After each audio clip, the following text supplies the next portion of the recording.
कामिनी का मन आज दिन भर दुकान पर उचाट सा रहा और दिमाग में उथल पुथल मची रही। सुबह घर से निकलते समय ही माँ जी यानी कामिनी की सास ने धीमे स्वर में कह दिया था कि बेटी शाम को जल्दी घर आ जाना, और उनके जल्दी घर आ जाने का अर्थ वह भली भांति समझती थी, इसलिए दिन भर अनमनी सी रही वह।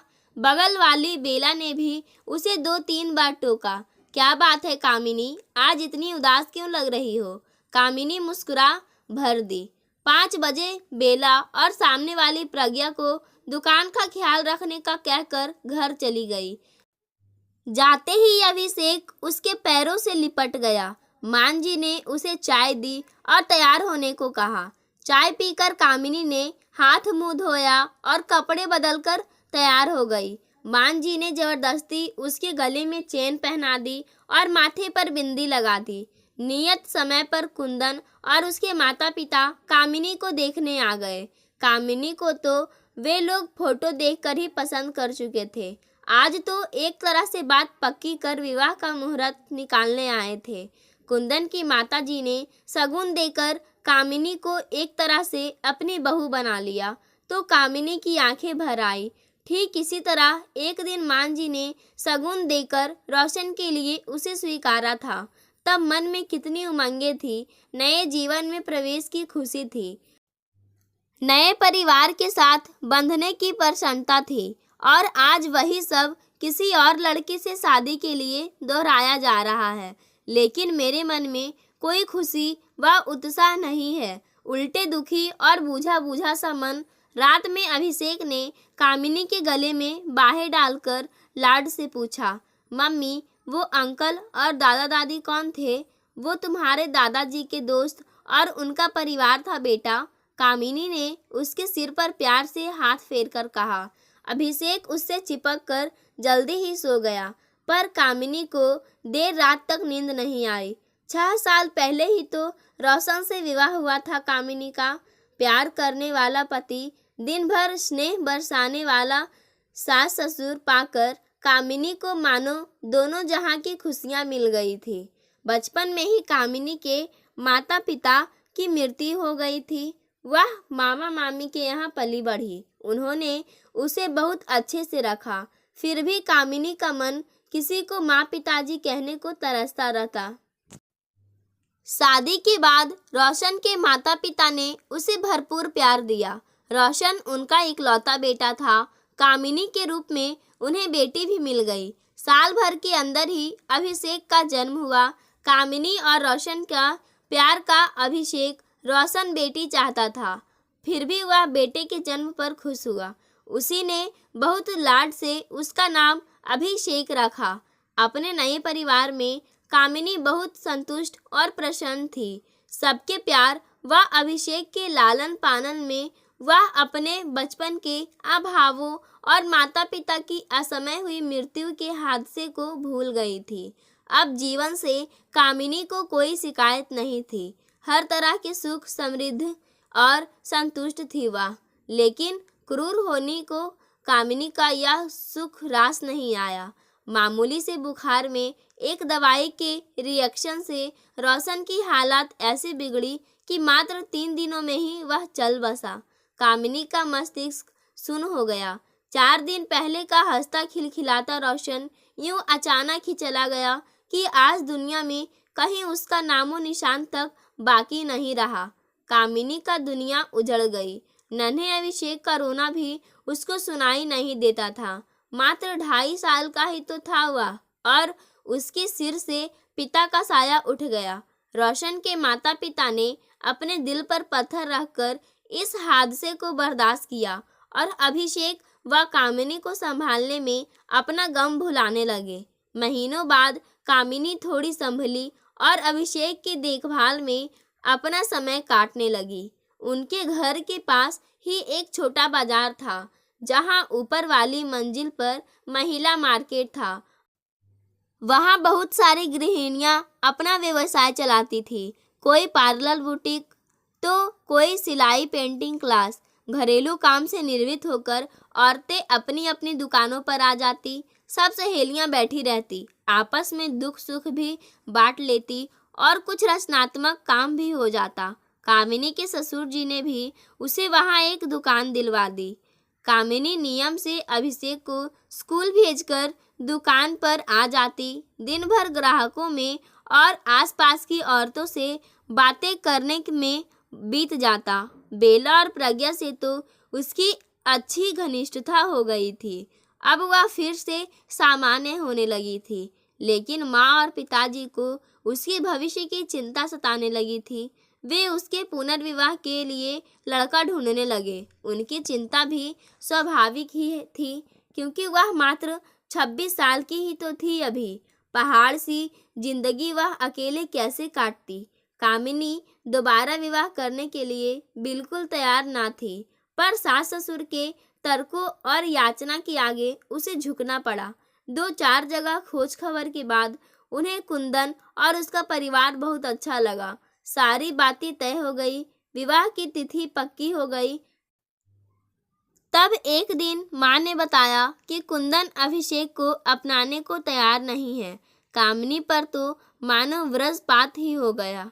उस मासूम से तो पिता का प्यार छीन ही लिया किस्मत ने, अब माँ भी छीन जाएगी। माँ, मैं यह विवाह नहीं करूँगी। मैं अभिषेक से अलग नहीं रह सकती। कुंदन से कहिए, अगर मुझसे विवाह करना है तो मेरे अभिषेक को भी अपनाना पड़ेगा, वरना इस रिश्ते में मुझे कोई दिलचस्पी नहीं है। कामिनी ने साफ सपाट शब्दों में कह दिया। ऐसा मत बोल बेटी, हम हैं ना अभिषेक के साथ। सब जगह तुम्हारे विवाह की खबर हो चुकी है और मुझे विश्वास है कि तुम अपने अच्छे व्यवहार से कुंदन का मन जीत लोगी, तो एक दिन वह अभिषेक को अवश्य अपना लेगा। तब अभिषेक को माँ पिता दोनों मिल जाएंगे। माँ ने कामिनी को समझाया। बेबस कामिनी माँ के तर्कों के आगे हार गई और उनके गले लगकर रो दी। अभिषेक के बारे में सोचकर उसका कलेजा मुंह को आने लगा। 15 दिन बाद ही एक सादे समारोह में कामिनी और कुंदन का विवाह हो गया। कुछ दिन कुंदन के माता पिता दोनों के साथ रहे, फिर वापस दिल्ली चले गए। कामिनी नए घर, नए परिवेश और नए रिश्ते में अपने आप को ढालने का प्रयत्न करने लगी। कुंदन बहुत समझदार, प्यार करने वाला और ध्यान रखने वाला जीवन साथी था। कामिनी बहुत खुश थी, बस यही बात रह रह कर उसे कचोटती रहती थी कि काश कुंदन उसकी ममता की तड़प को भी समझ पाता और अभिषेक को भी अपना लेता। वैसे कामिनी को इस बात की तसल्ली थी कि कुंदन उसी शहर में रहता था। उसके ऑफिस जाते ही घर के काम करके वो अपनी दुकान पर चली जाती। स्कूल से अभिषेक को भी पिताजी कामिनी के पास छोड़ जाते। दोपहर भर कामिनी अभिषेक के साथ समय बिता लेती, उसे लाड प्यार कर लेती, लेकिन शाम को जब वह वापस घर आने लगती तब अभिषेक रुआंसा होकर उसका पल्लू पकड़ लेता। तब कामिनी का कलेजा तार तार हो जाता। बड़ी मुश्किल से वह भरी आंखों से फिर मिलने का वादा कर उससे विदा लेती। रात भर अभिषेक का रोता चेहरा उसके सामने घूमता रहता और वो सो नहीं पाती। कुछ महीने इसी तरह बीत गए। एक दिन कामिनी को पता चला कि वह माँ बनने वाली है। कुंदन की खुशी का ठिकाना ना रहा। वह कामिनी का हर तरह से ख्याल रखता। कुछ और महीने बीतने पर कामिनी का दुकान पर जाना बंद हो गया और अभिषेक से मिलने का जरिया भी। कभी कभी माँ पिताजी अभिषेक को कामिनी के घर ले आते, पर रोज रोज तो यह संभव ना था। उसका हृदय विकल रहता। नियत समय पर कामिनी ने एक बेटे को जन्म दिया। इस समय कुंदन के माता पिता उसके पास आ गए। जब नन्हा 3 महीने का हो गया तो वे लोग वापस चले गए। अब कामिनी दिन भर नन्हे के देखभाल में लगी रहती। नन्हे की देखभाल के दौरान उसे हर पल अभिषेक का लालन पालन याद आता और वह तड़प उठती। वह दोपहर में अक्सर नन्हे को सीने से लगाकर अभिषेक की याद में रोती रहती। उसके मन में अभिषेक के बचपन की स्मृतियाँ सजीव हो जाती। वह उसकी मासूमियत भरी बातें सुनने को तरस जाती। जीवन साथी मिलने और दोबारा माँ बनने के बावजूद वो अधूरी थी। कुंदन ऑफिस से आकर घंटों नन्हे के साथ खेलता रहता। रात में भी उठकर उसे संभालता, उसे घुमाने ले जाता। नन्हा अब 5 महीने का हो गया था। उसकी किलकारी से घर गूंजता रहता। नन्हे को वैक्सीन लगवाने के बाद कामिनी घर लाई तो उसे बुखार हो गया। वह सारा दिन रोता रहता और चिड़चिड़ करता रहता। कामिनी उसे संभालते संभालते बहुत थक गई थी। कुंदन, अगर आप इजाज़त दे तो मैं कुछ दिनों के लिए माँ के यहाँ हो आऊँ। वहाँ नन्हे की देखभाल भी ठीक से हो जाएगी। उसने कुंदन से पूछा। हाँ कामिनी, हो आओ। तुम्हें भी थोड़ा आराम मिल जाएगा। बहुत थक गई हो तुम।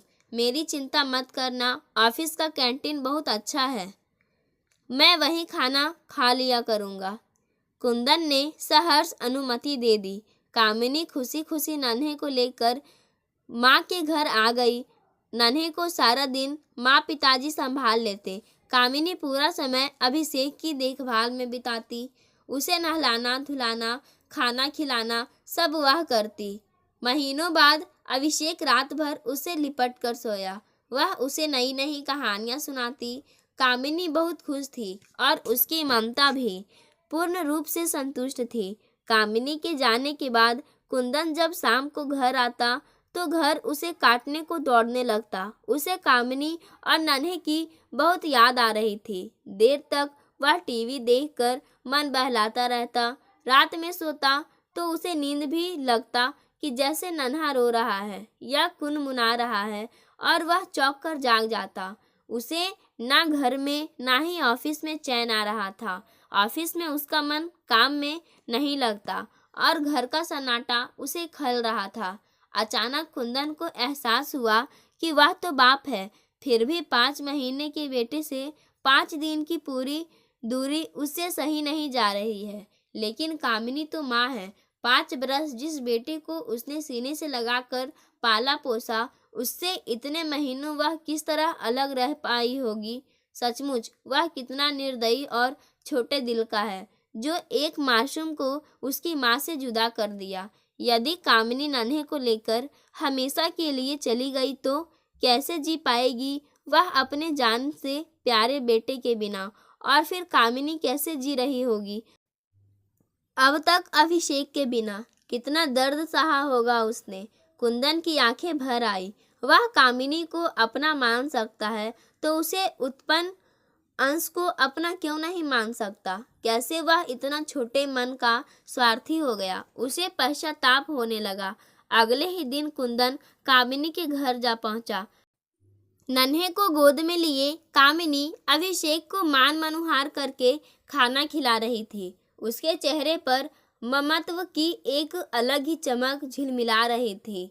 कुंदन ने उसे इतना प्रसन्न कभी नहीं देखा था। वह मुग्ध होकर कामिनी को देखता ही रह गया। आज तक उसने एक माँ से यह गौरवमयी आंतरिक प्रसन्नता छीन रखी थी। वह ग्लानि से भर उठा। कुंदन पर नजर पड़ते ही कामिनी का चेहरा बुझ सा गया और अभिषेक ने भी सहम कर उसका आंचल पकड़ लिया।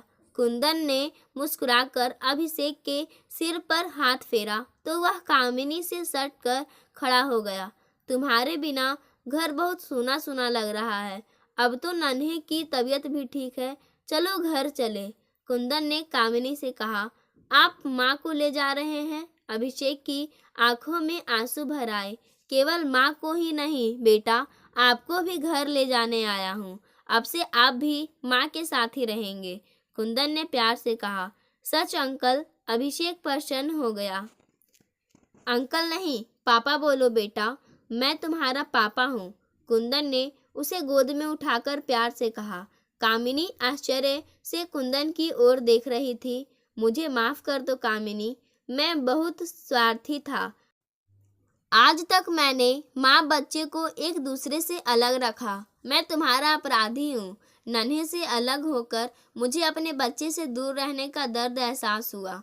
मैं अपने दोनों बेटों को घर ले जाना चाहता हूँ। नन्हे के बिना मैं 4 रात नहीं रह सका। तुम अभिषेक के बिना साल भर तक कैसे रह पाई होगी। बस अब तुम्हें और तकलीफ नहीं दूंगा। कुंदन के स्वर में क्षमा याचना थी। कामिनी इस अप्रत्याशित खुशी को पाकर रो ही पड़ी। मैंने कहा था ना बेटी, एक दिन सब ठीक हो जाएगा। माँ और पिताजी कमरे में आते हुए बोले। अभिषेक कुंदन के गले से लिपट गया, नन्हे को सीने से लगाए। कामिनी यह दृश्य देखकर भाव विभोर हो गई। आज उसे लग रहा था उसका परिवार पूरा हो गया। पाठकों, आज की कहानी ताहिन समाप्त होती है। कहानी के बारे में कोई राय देना चाहते हैं तो कमेंट बॉक्स में अवश्य बताएं। धन्यवाद।